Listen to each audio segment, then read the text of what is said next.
So I'll be shooting in a few minutes. Got my Hasselblad, some color film, my Kodak light meter that has a pocket wizard module in it to fire my flash. And I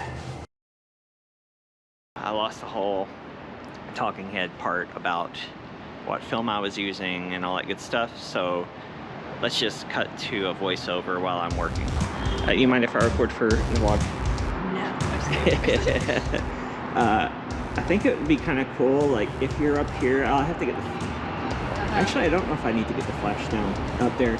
Like looking over. Like if I stood up here and you were down here? Yeah, and it'd be this cool, like these lines, and it'd be, I think it'd look cool. So if you want to go up there, I think. And that's exactly as smooth as it needs to be to get your idea across to your subject. As I mentioned earlier, my microphone died, so there's not a lot of onboard audio here, though it's a little bit more plentiful when I'm closer because I was just recording with my GoPro mic. But you don't care about that, you're here for the photos. The subject for the day is Jocelyn, who I've shot with several times before, and I was just basically doing some flash mixed with ambient light on Gold 200 and an expired roll of Fuji 160C, which was their slightly contrastier version of the 160 series that has just recently discontinued. Thanks a lot, Fuji. As I've been doing a lot lately, I went out with my Hasselblad 503CW and my Flashpoint StreakLight 360, which is a little Adorama branded flash. I think it's a Godox model. Anyway, it's a bare bulb flash. I like it. It's small. It's pretty strong. It's basically a copy of the old Q flashes, which I always wanted one, and I always loved that they were battery powered and a little stronger than speedlight style flashes. While I've been using that for a few years now, a new addition to my kit is a pocket wizard, a +2 like this one, which is several years out of date by this point, according to industry standard. I like this one, simple 4-channel, ultra reliable design, which is maybe a little fragile compared to some things, but it's just bone simple, very reliable, and something I used years ago and something I've missed lately after a bout of using just the sync cable and killing a few of those and then just tripping over them and stuff like that, and also using ultra complex new remotes that are just filled with so many buttons and functions I don't use. The Pocket Wizard is just nice and simple, and I like that. And its simplicity is just a big charm, much like some film cameras. Though you'll see I unplugged right there to take this shot without the flash, because the direct sunlight was plenty and it was just a little experiment with some depth. Here's what the main shots look like, with the flash filling in the shadow and the sun providing the light from the back, and occasionally with some flares, which I really enjoy. And if you know anything about my work, it's kind of my thing, I guess. And I really like the Zeiss lenses on Hasselblad cameras because they just handle flare so well. You gotta love that T-star coating. Having explored a few options from my lower perspective, I decided to go ahead and round the corner and go up to the level where Jocelyn was and see what else we can get. But first, I wanted to grab a Polaroid because I brought a Polaroid again.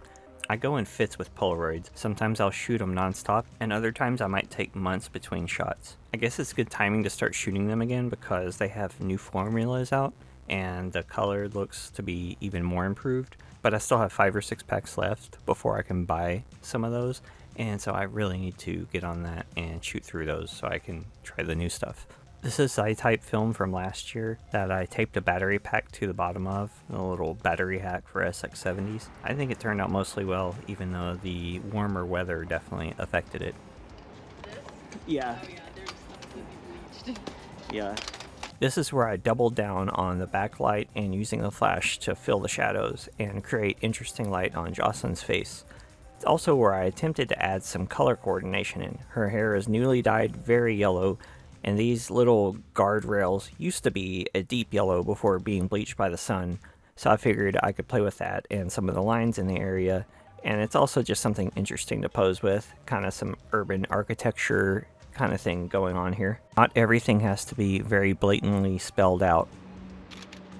I don't necessarily have to hammer everything in a picture with heavy yellow to make a point. Sometimes subtle additions like finding a small matching color and things like that can be what you need. And other times going full on yellow everything can be nice. I don't necessarily have to hammer everything in a picture with heavy yellow to make a point. Sometimes subtle additions like finding a small matching color and things like that can be what you need. And other times going full on yellow everything can be nice. Also nice are my patrons, listed here on screen. For as little as $1 a month, you can join them in being extra awesome and supporting my channel. I try to give updates and share photos from the episode in higher resolutions than you see on the few seconds you see them on screen here for you to enjoy at your own leisure and give other channel updates and stuff. So join me over there with the link in the description or follow the link you see on the screen. And thank you.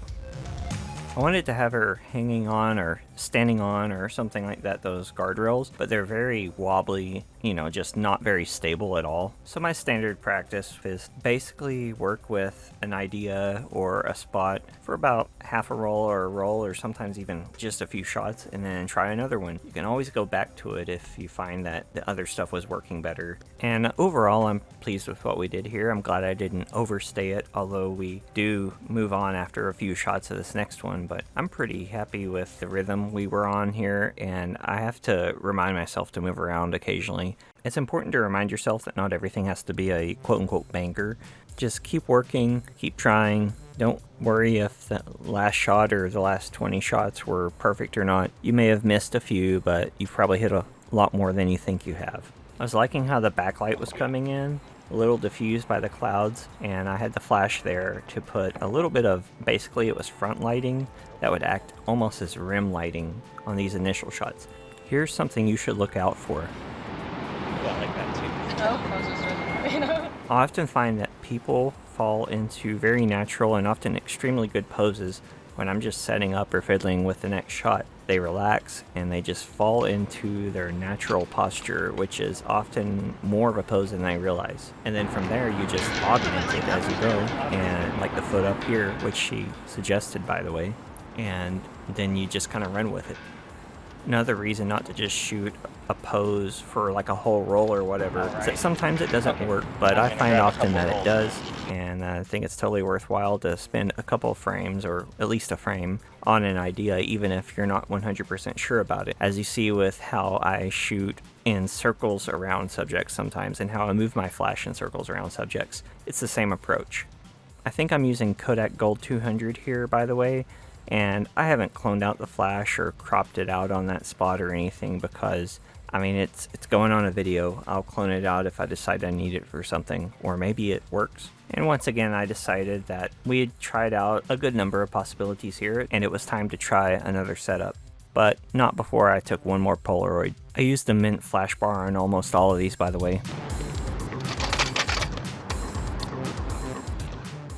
For the final setup, I mostly used a roll of expired Fuji 160C, which you might remember from my last video. It's a little bit aged, but not too bad. I shot it around 100 this time, I believe, and I think it did a little bit better, although it's a little more muted than I'd like, but that's also kind of the Fuji color negative films in general in my experience. But that's one of those like things they overexpose and say it goes pastel and stuff, and I'm just not super into that look, honestly. Film was dominated for so long by the wedding industry that our current concept of color film is really circled around that and the late consumer film era. And I understand that wedding photography was one of the major things that helped keep film photography afloat.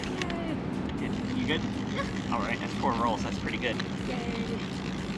But I also hope that things like the return of Gold 100 and 120 and the return of Ektachrome in all formats is helping herald the new age of maybe a little more variety in film stocks. But once again, hey, at least we have film at all, which is good. Another factor I think that probably plays into that is the increasing prominence of motion picture film. Of course, we have to negotiate, you know, the pricing landscape and the growing pains, but I think they're going to be worth it, and I think we can press ahead. And if there are negative things at play, I think we can turn them positive. They need our feedback not only through social media, but through purchasing power too.